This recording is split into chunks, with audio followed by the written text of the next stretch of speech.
Honorable Ministers of Government of India, Honorable Chief Ministers, and respected senior officers of Government of India and state governments.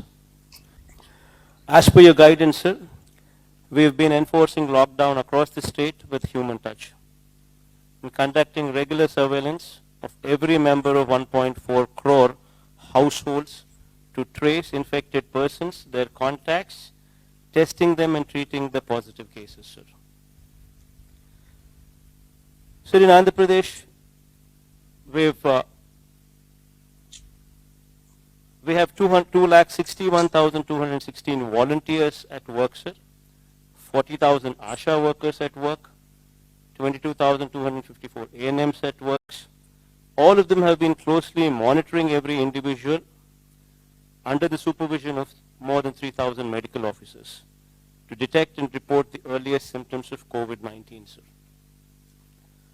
So containment cluster strategies are put in place with 141 containment clusters declared as hotspots, in which effective lockdown and active house-to-house surveillance coupled with extensive testing is being done, sir.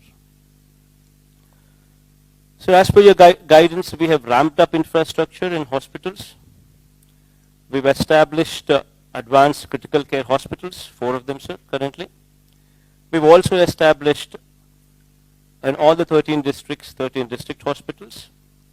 And we've also made arrangements to ramp up these 2 by another 78 additional district level hospitals as well, sir. As per your guidance, we've also made sure that COVID care centers in every district, sir, 26,000 beds have been also created for effective quarantine, sir. Sir, I thank you for providing with this timely support and guidance on this front, sir. So having said all this, sir, I would like to emphasize the impact of this lockdown on our state, sir, particularly on common man, sir.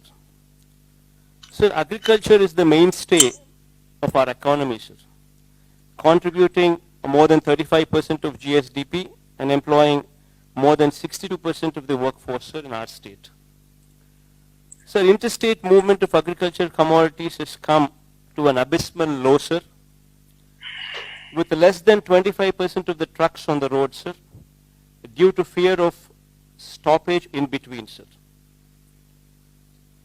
So there is very little storage space available for agricultural commodities within the state in our godowns, sir. So we are required to buy paddy, chilies, maize, going forward tobacco, along with banana, papaya and vegetables, as there are no other marketing avenues, sir. Sir, and how much can we absorb locally, sir? Sir, lakhs of farm families would be pushed into serious destitution if the present situation continues, sir. So with lack of storage space and exports curtailed, the aqua sector is also bleeding, sir. So coming to the industrial sector, sir, in the state of Andhra Pradesh, sir, of the 1,03,986 industrial units, only 7,250 are functioning at present, sir.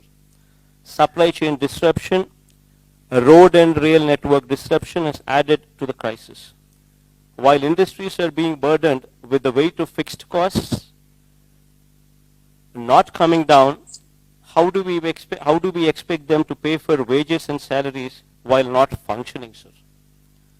Sir, other than all these mentioned, sir, the state's revenue sources have totally dried up, and while the expenditure on relief and welfare has drastically shot up, sir. Sir, my principal concern has been and continues to be the impact of lockdown on the livelihoods of migrant and daily wage workers and agriculture, horticulture and aquaculture farmers, and the welfare and well-being of every resident of Andhra Pradesh, sir. Sir, I support your stand that we must take firm and bold steps to contain COVID-19. But at the same time, sir, we have to ensure that the wheel of the economy keeps moving, sir. If not in full speed, at least to the level of sustenance of the people, sir. Sir, in this background, sir, in 1918 also, so there was a virus by name influenza, which affected Indians as well, sir. That lasted for more than 2 years, sir. So we would have to take this into perspective, and this is a long-drawn battle that we would have to fight, sir. That perspective should always be remembered, sir. Sir, here, sir, while we are doing some analysis, sir, while we were doing some analysis with the data, what we have gathered, certain interesting facts were noticed, sir. Sir, in our state, we have totally around about 676 mandals, sir. Out of these mandals, sir, the affected mandals are red zones 37, sir, orange zone 44, sir. So totally out of 676 mandals, only 81 mandals are affected in the bracket of red zone and orange zone. The balance of 595 mandals are in green zones, which practically have no effect, sir, which have not been affected, sir. So we classified them as into 141 clusters, sir. Sir, in my opinion, sir, lockdown should be limited to these red zones, sir. While restriction can be continued, sir, at places of public gathering like malls, cinema halls, places of worship, mass transport and schools, while continuing with the physical distancing measures in all other places, sir. So thus far, we've been able to contain the disease, sir, thanks to God. I hope, wish and pray this pandemic will soon be vanquished and the human race will triumph over this unseen enemy of unprecedented virulence, sir. Sir, while I had given my opinion and a brief report on the happenings from our state, I do understand and appreciate the fact that this war could only be won if we function as one unit, with one single strategy, sir. And here I trust your leadership in totality, sir. And whatever strategy you suggest, we would go with it to make your strategy a success, sir. Thank you, sir.